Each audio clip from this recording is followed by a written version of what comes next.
देखती आंखों, सुनते कानों और धड़कते दिलों, आप सबको हमारी तरफ से अस्सलाम वालेकुम। वालेकुम अस्सलाम। क्या हाल चाल हैं सर माशाल्लाह, आप कैसे हैं जी? मैं तो बिल्कुल वैसे का वैसा ही। पैंट कोट तो बड़ा जबरदस्त है सर। अपना जो है, काश एक शर्ट भी अच्छी खरीद लेते तो पूरा सेट होता अब सर। सब कुछ तो अपना नहीं हो सकता। देखिए पैंट कोट भी अपना है, होस्ट भी अपना है। माशाल्लाह। और पाकिस्तान में बेहतरीन होस्टों में अगर किसी का नाम आता है, वो आज बंदा इतने आया नहीं।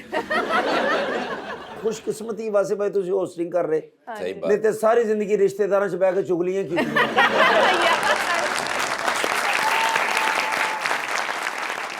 लेकिन सर मैं समझता हूँ कि पाकिस्तान के खुशकिस्मत तरीन होस्ट हैं आप, अच्छा जी, क्योंकि आप वाहिद होस्ट हैं जो 6 दिन फारग रहते हैं और इतवार को छुट्टी करते हैं। वासे भाई करके होस्ट ना 15 साल होस्टिंग करके बाद च प्रोड्यूसर ਨੂੰ ਕਹਿ ਰਹੇ ਭਾਵੇਂ ਮੈਨੂੰ ਪੈਸੇ ਮਿਲਣੇ ਸ਼ੁਰੂ ਹੋ ਜਾਣਗੇ। ਇਹਦੇ ਕੋਸ ਵੀ ਮਾਰੀ ਮਾਸ਼ਾਅੱਲਾ कपड़े आ जाएं, तेल मेहंदी ते आई कुड़ी। लेकिन प्यारी लग रही हैं। अल्लाह मुझे माफ करे, बहुत प्यारी लग रही हैं। बुलाते हैं फिर अपने आज की पहली मेहमान को। खास तौर पे कराची तशरीफ लाई हैं एक्टर एंड मॉडल मोहतरमा आयशा तूर।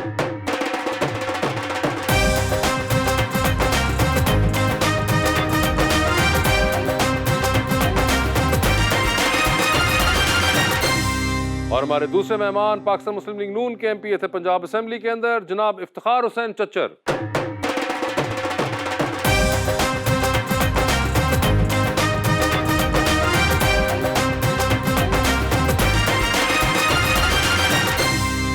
माशाल्लाह, वेलकम टू द शो जी। Thank you very much. बादल गिड़गिड़ा गए हैं और फूल मुस्कुरा गए हैं और चेहरे खिलखिला गए हैं, क्योंकि आज गपशप में आशा जी और इफ्तिखार हुसैन साहब आ गए।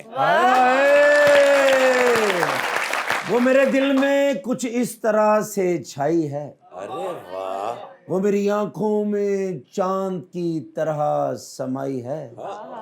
इतनी उम्र गुजर गई है मेरी वासे, मुझे पीडीएम और डॉक्टर की लिखाई की कभी समझ नहीं आई है। क्या हाल है आयशा आपके? बिल्कुल ठीक हूँ। वासे आप कैसे हैं? बिल्कुल ठीक ठाक। पहले तो 1 मिनट बीच में शान तुम पूछ रहे थे कि तुम्हारा जूते जो है वो कौन लेके चले गए, तो मुझे मिल गई आयशा। हमेशा की तरह very interesting bit of colour thrown in by you. ये आप नेचुरली कर लेती हैं ऐसे, या ये आपके भी कोई डिजाइनर वगैरह हैं जो ये करके देते हैं? वासे मैं 1 हफ्ते तक सोचती हूँ, आपके सेट के कलर्स देखती हूँ, आपके कपड़े देखती हूँ, आपके देखती हूँ, फिर डिसाइड करती हूँ कि मुझे क्या 1 पहनना हफ्ते तक आपने ये सोचा? है। मतलब सोच में 1 हफ्ता लगा। अच्छा, बड़ी शर्मिंदगी की बात है, हम तो 10 मिनट में ही कपड़े पहनते। इतना सोचने के लिए फिर आपको भी मेकअप करना पड़ेगा। नहीं, मगर जो कमाल बात ये है कि उन्होंने इतना एफर्ट डाला है जो कि हम बिल्कुल नहीं डालते। मगर आप मुझे बताएं, आपका ड्रामा है एक हम दो हमारे 100, उससे मुझे याद आया कि शहबाज शरीफ साहब और नवाज शरीफ साहब का क्या हाल है? शुक्र अल्हम्दुलिल्लाह बेहतर है जी दोनों। ठीक है। जी सर। और कहाँ होते हैं आजकल? 21 तारीख को अल्लाह के फजलो करम से पाकिस्तानी कौम की आवाज़ पे मियां नवाज शरीफ साहब वापस आ रहे हैं। ये आवाज उनको कुछ देर से नहीं पहुंची? नहीं, मैं और आप पूरा पाकिस्तान उन हालात से बखूबी वाकिफ़ है कि जिस दौर में मियां नवाज शरीफ साहब बाहर गए और किन हालात में गए। देखें, वो किसी जेल का दरवाज़ा तोड़ के नहीं गए, कुछ चोर रास्ते से नहीं बात सुने, गए। मियां साहब थे, धर्मेंद्र तो नहीं थे। पाकिस्तान की अदालतों ने उन्हें इजाज़त दी, ठीक है, उस वक्त की गवर्नमेंट ने उनको इजाज़त बिल्कुल, दी और वो बाहर गए, चले गए। ठीक है। अब जब आप सांस लेना भी लोगों के लिए मुश्किल कर देंगे, तो फिर ये तो अल्लाह कहता है कि भाई अपनी ज़िंदगी को पहले बचाओ, बाकी काम बाद में। अब पाकिस्तान का मौसम कुछ बेहतर है, तो वापस आ रहे हैं 21 को, और इंशाल्लाह 21 को हम सब मिलके उनका इस्तकबाल ओए होए, करेंगे। तो क्या तैयारियां हो रही है इस्तकबाल की? बड़ी भरपूर तैयारियां जी, इंशाल्लाह अज़ीज़। हमारे नज़दीक तो पाकिस्तान के लिए होप, पाकिस्तान की आवाम के लिए उम्मीद, महंगाई बेरोज़गारी के ख़ात्मे के लिए एक भरपूर कोशिश, और प्रैक्टिकली मियां नवाज शरीफ साहब ने ये करके दिखाया है। अगर आप देखेंगे कि जब 2013 में मियां नवाज शरीफ साहब को ये उजड़ा पाकिस्तान मिला था, तो उस वक्त 18 घंटे की लोड शेडिंग थी, आपकी इकोनॉमी कोलैप्स कर चुकी थी, दहशत गर्दी ने एक सर उठाया हुआ था। 4 साल के अंदर मियां नवाज शरीफ साहब ने दहशत गर्दी का खात्मा किया, और उसमें कोई दूसरी राय नहीं कि हमारी बहादुर अफवाज और लॉ इन्फोर्समेंट एजेंसी शाना बशाना रही। आपकी इकोनॉमी को स्टेबल किया, 18 घंटे की लोड शेडिंग को ख़त्म किया। आज मुल्क के वही हालात हैं, और हालात जिनकी वजह से बने हैं वो मुझे भी पता है और आपको भी पता है। इंशाअल्लाह वापस आके इन हालात को बेहतर करेंगे मियां नवाज शरीफ। सर मैं आपसे पूछना चाह रही थी बिकॉज मैं इतने पॉलिटिशियन से मिलती नहीं हूँ तो कभी डायरेक्ट सवाल जवाब नहीं हो सकता। देखें इतना पॉलिटिकल नो हाउ अब रखने की हिम्मत भी नहीं रही है। बस ये बता दें बिजली सस्ती हो जाएगी, महंगाई कम हो जाएगी, पेट्रोल की कीमत कम होगी बिकॉज़ हम टैक्सेस भी दे रहे हैं। जितने मैं एक प्रोजेक्ट में पैसे कमाती हूँ समझे वो मैं बिजली का बिल दे रही होती हूँ। सो हमारे लिए कोई फ़र्क पड़ेगा कॉमन इंसान ਤੁਸੀਂ के ਇੱਕ लिए? ਕਮੇਟੀ ਪਾ ਕੇ ਨਾ ਸੋਲਰ ਲਵੋ। सोलर के ऊपर भी कितने इश्यूज आ गए हैं। नहीं मगर उनका सवाल बजा है तो अब सर आप देखें, आप नुमाइंदे हैं अवाम के, बताइए। सर पूरी दुनिया में किसी भी निज़ाम के ठीक होने के लिए मियाँ साहब चाहिए। नहीं मेरी मेरी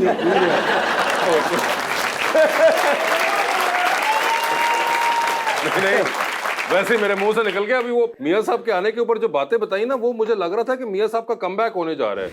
वैसे आपके मुंह से कभी कभी सच निकलता है, मुझे सच ही निकला है आपके। कि सारी दुनिया को मियाँ साहब जी चाहिए। सारी दुनिया को मियाँ साहब चाहिए हाय हाय हाय। साहब को और 100 इस साल पे चाहिए। डिबेट हो सकती है। वैसे ही अच्छा लगेगा मियाँ जो बाइडेन, मियाँ ऋषि सुनाक।